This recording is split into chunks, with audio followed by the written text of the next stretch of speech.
What if I told you that 95% of everything you do today is automatic? You're not consciously deciding most of your actions. You're running on autopilot, controlled by invisible habits programmed into your brain over years.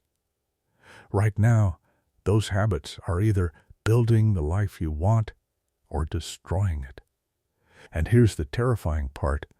Most people are running on default programming installed by their past, not designed for their future. But what if you could reprogram yourself? What if you could deliberately install success habits that run automatically, pulling you toward your goals even when you don't feel motivated? Daniel Walter's Habits for Success reveals the exact system for changing your life one step at a time. This isn't about willpower. This isn't about massive overnight transformations. This is about understanding how habits actually form and using that knowledge to systematically upgrade every area of your life. By the end of this video, you'll understand why most habit changes fail, the science behind making new behaviors stick, and the step-by-step process to transform yourself into the person who automatically does what successful people do. Your habits created your current life. New habits will create your future. Let's begin. Chapter 1. Your habits, your destiny. Look at your life right now. Your health, your wealth, your relationships, your career. They're not the result of one big decision. They're the result of thousands of small decisions made repeatedly over years. Every day, you make about 35,000 decisions. But 95% of those decisions are made by your subconscious, following established patterns and habits. You're not really choosing, you're repeating. This is why you can decide you want to be healthy, then eat junk food that evening. Why you can commit to working on your goals, then spend 3 hours scrolling social media. Your conscious intentions are fighting against your programmed behaviors. And your programming always wins. Here's the powerful insight. You are not your habits. Your habits are programs running in the background. Programs that can be uninstalled and replaced. Think of your brain like a computer. Right now, it's running software installed years ago. Some of that software serves you. Most of it doesn't. The good news? You can become the programmer. Successful people aren't successful because they have more willpower or discipline. They're successful because they've installed better habits. They've programmed themselves to automatically do things that lead to success. The person who exercises every morning isn't battling themselves. Exercise is just what they do. It's automatic. The person who reads every day doesn't need motivation. Reading is a habit. The wealthy person who saves and invests isn't forcing themselves. It's programmed behavior. Your destiny is determined by your daily habits. Change your habits, and you'll change your trajectory. The life you want isn't built by occasional effort. It's built by consistent automatic behaviors running day after day. The question isn't whether you have habits. You do. The question is, are they pulling you towards success or away from it? Chapter 2, the habit formation blueprint. Most people approach habit change backward. They rely on motivation and willpower, which are the weakest forces in human psychology. Then they wonder why they fail. Habits don't require motivation. They require understanding of how the brain actually forms automatic behaviors. Every habit has 3 components: the cue, the routine, and the reward. The cue triggers the behavior. The routine is the behavior itself. The reward is what your brain gets for completing the behavior. Your brain is an efficiency machine. When it recognizes a pattern, cue leads to routine, leads to reward, it starts automating that pattern to save energy. Eventually, the cue alone triggers the routine without conscious thought. This is why you automatically check your phone when you're bored. The cue is boredom. The routine is checking your phone. The reward is distraction from discomfort. Your brain has automated this loop. To install a new habit, you need to deliberately create this loop. Choose a clear cue. Define a specific routine. Ensure there's a genuine reward. Let's say you want to build a reading habit. Choose a cue. After breakfast. Define the routine. Read for 10 minutes. Create a reward. Cup of your favorite coffee while reading. After breakfast becomes the automatic trigger. Your brain starts anticipating the reward. Within weeks, you'll find yourself naturally moving toward your book after breakfast without thinking about it. The key is starting smaller than you think necessary.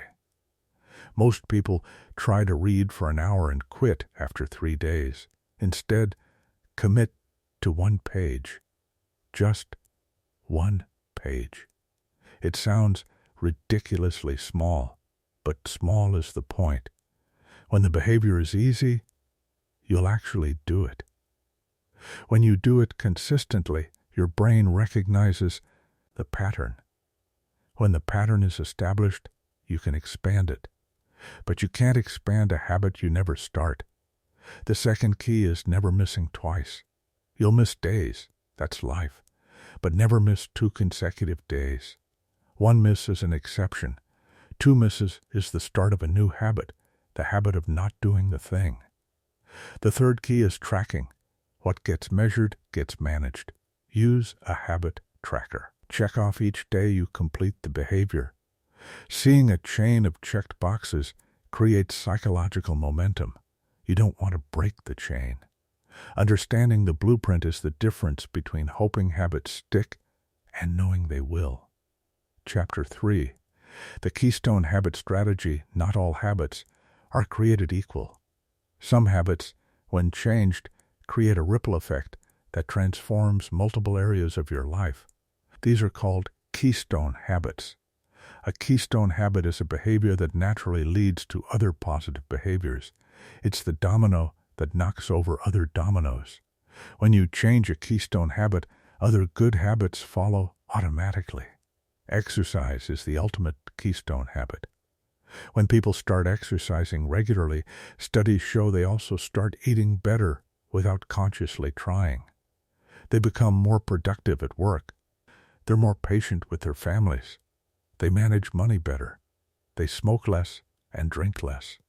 Why? Because exercise changes your identity. When you exercise, you start seeing yourself as someone who takes care of themselves. That identity shift influences all your other decisions. Making your bed is another powerful keystone habit. It sounds trivial, but research shows people who make their beds are more productive, feel better throughout the day, and stick to budgets more effectively. One small win in the morning creates momentum for the entire day. Planning your day the night before is a keystone habit for productivity. When you wake up knowing exactly what you need to do, you eliminate decision fatigue and start with intention instead of reaction. Family dinners are a keystone habit for households.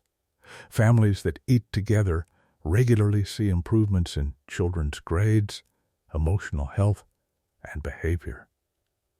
One habit influences the entire family system. The strategy is this: identify the one keystone habit that would create the most positive ripple effects in your life. Then focus all your energy on installing that single habit. Don't try to change everything at once. Don't commit to exercising, eating better, meditating, reading, and journaling all starting Monday. That's a recipe for failure. Choose one keystone habit. Master it. Make it automatic. Then watch as other areas of your life naturally improve. Within months, you're not the same person. Not because you overhauled everything, but because you changed the one thing that pulled everything else into alignment. Chapter 4. Breaking Bad Habits. You can't delete a bad habit. The neural pathway is permanently etched in your brain, but you can override it by replacing the routine while keeping the same cue and reward. This is crucial to understand. Most people try to use willpower to resist bad habits. That's exhausting and unsustainable. You're fighting your brain's programming with conscious effort, and conscious effort always loses to unconscious programming eventually. The smarter approach is habit replacement. You identify the cue that triggers the bad habit and the reward you're actually seeking. Then, you insert a new routine that satisfies the same reward. Let's say you have a habit of eating junk food every afternoon at 3 p.m. Step 1. Identify the real cue and reward.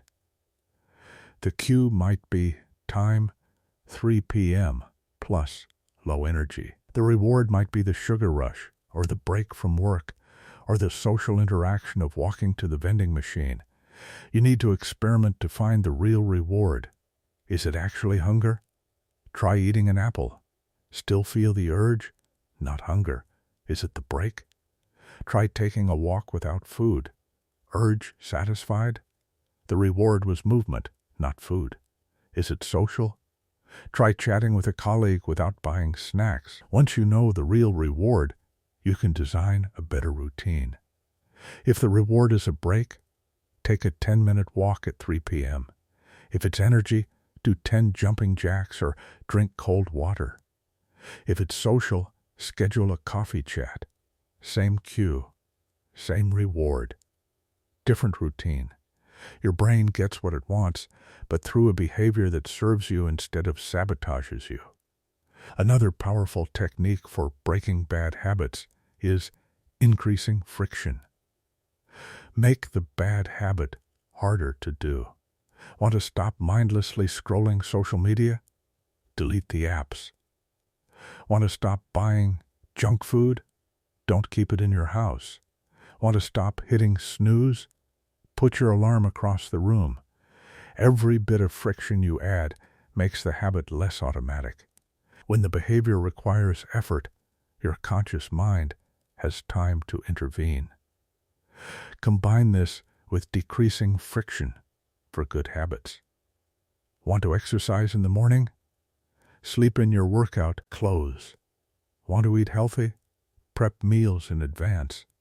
Want to read more? Keep a book on your pillow.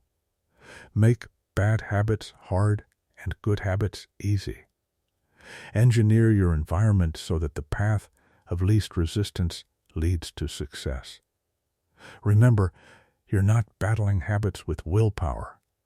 You're using psychology to reprogram your automatic behaviors. Chapter 5. The identity-based approach. Most people try to change their habits by focusing on outcomes. They want to lose 30 pounds, or make 6 figures, or write a book. Then they wonder why they can't sustain the behaviors necessary to achieve those outcomes. The problem is they're trying to act in ways that contradict their identity. If you see yourself as someone who's out of shape, you'll unconsciously sabotage your workouts. If you see yourself as someone who's bad with money, you'll find ways to spend what you save. The most powerful habit changes happen at the identity level. Instead of focusing on what you want to achieve, focus on who you want to become. Don't say, I want to run a marathon. Say, I am a runner. Don't say, I want to write a book. Say, I am a writer. Don't say, I want to be wealthy. Say, I am someone who builds wealth. This seems like semantics, but it's profound. When something is part of your identity, you don't need motivation to do it. You do it because it's who you are. Runners run, even when they don't feel like it, even when it's raining, even when they're tired. Running is part of their identity, so not running feels wrong. Writers write, even when they have writer's block, even when they're busy, even when they don't feel inspired. Writing is who they are. The beautiful part? Identity is proven through action.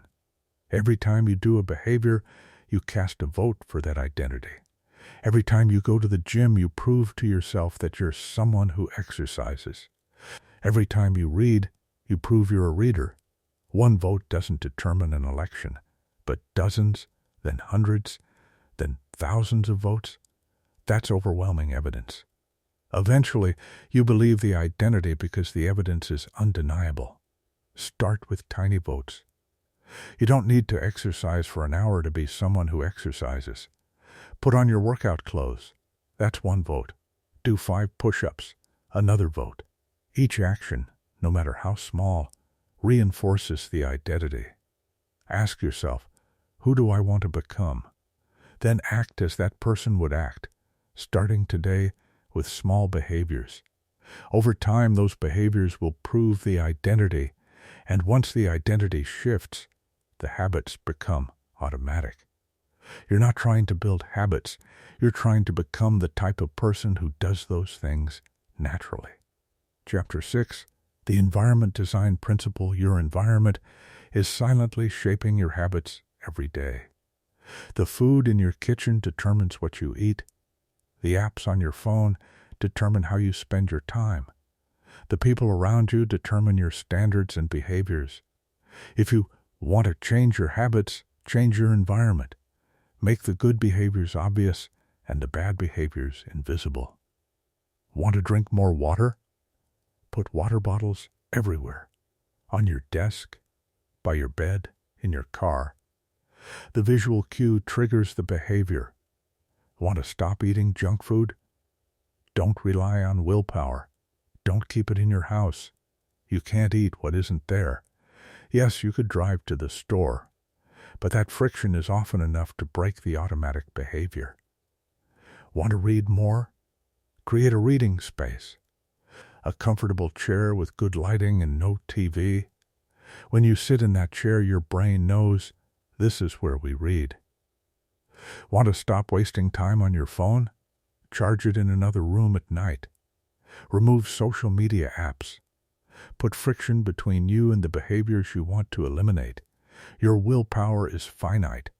Your environment is constant. Use your environment to make success automatic. This applies to social environment too. You are the average of the 5 people you spend the most time with. If you're surrounded by people with poor habits, you'll adopt poor habits. If you're surrounded by disciplined, successful people, their behaviors become your normal. Choose your environment deliberately. Join communities of people who already have the habits you want. Their standards will become your standards. Their behaviors will become your behaviors. This is why people who join running groups suddenly become runners. Why people who join book clubs suddenly read more. Why entrepreneurs who join mastermind groups suddenly grow their businesses faster. You're not just adopting behaviors, you're adopting an identity. And that identity is reinforced by every interaction within that environment. Design your physical space and social space to support the person you want to become. Your environment is either helping or hurting.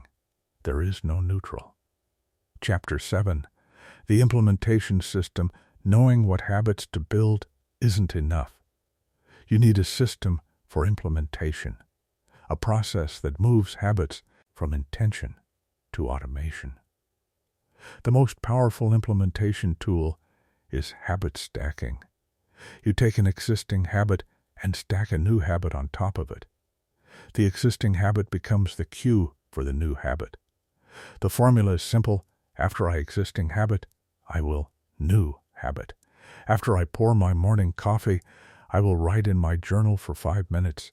After I brush my teeth at night, I will read 1 page. After I sit down at my desk, I will write my top 3 priorities. After I take off my work shoes, I will put on workout clothes. This works because you're leveraging established neural pathways. You don't need to remember to do the new habit. It's automatically triggered by something you already do. The second implementation tool is the 2-minute rule. When starting a new habit, it should take less than 2 minutes. Not because 2 minutes is the goal, but because showing up is the goal. The habit isn't exercise for an hour. It's put on workout clothes. The habit isn't read for 30 minutes. It's read 1 page. The habit isn't meditate for 20 minutes. It's sit on meditation cushion. Once you're in workout clothes, you'll probably work out. Once you read 1 page, you'll usually read more. Once you sit on the cushion, you'll likely meditate. But even if you don't, you've still maintained the habit of showing up. Showing up is the most important part. You can't improve a habit you don't do. Make it so easy, you can't say no. The third tool is scheduling. Vague intentions don't work. I'll exercise this week doesn't work. I'll exercise Monday, Wednesday, Friday at 6 a.m. works. Schedule your habits like appointments. Put them in your calendar. Treat them with the same respect you'd treat a meeting with your boss, because they are important, more important than most meetings. The fourth tool is accountability. Tell someone about your commitment. Check in with them weekly. Better yet, find an accountability partner who's working on similar habits. You encourage each other, compare progress, and create social pressure to follow through. The fifth tool is temptation bundling. Pair something you need to do with something you want to do. Only listen to your favorite podcast while working out. Only watch your favorite show while on the treadmill. Only get your favorite coffee after completing your morning routine. This creates immediate rewards for behaviors that only have delayed rewards. Your brain needs quick feedback to form habits. Temptation bundling provides that feedback. Implementation separates dreamers from achievers. Everyone wants better habits. Few people have systems to install them. Be different. Build the system. Chapter 8. The long game building life-changing habits isn't a 30-day challenge. It's a lifelong practice. The habits you install this year will compound into extraordinary results over decades. This is both encouraging and demanding. Encouraging because small improvements compound into massive changes over time. Demanding because you can't take shortcuts. You have to show up day after day, even when progress feels invisible. Most people overestimate what they can achieve in 1 year and underestimate what they can achieve in 10 years. They want transformation by next month, then quit when they don't see dramatic changes. But habits work like compound interest. 1% better each day seems insignificant. But 1% daily improvement for a year equals being 37 times better than when you started. That's not addition, it's multiplication. The key is embracing the plateau. When you start a new habit, progress feels fast. You notice immediate changes. Then you hit a plateau where nothing seems to be happening. This is where most people quit. But the plateau is an illusion. You're still improving. The changes are just happening beneath the surface. Think of an ice cube sitting in a room that's slowly warming. At 25 degrees, nothing happens. At 26, 27, 28 degrees, still nothing. Then at 32 degrees, it suddenly melts. The temperature increased 1 degree at a time, but the change appears sudden.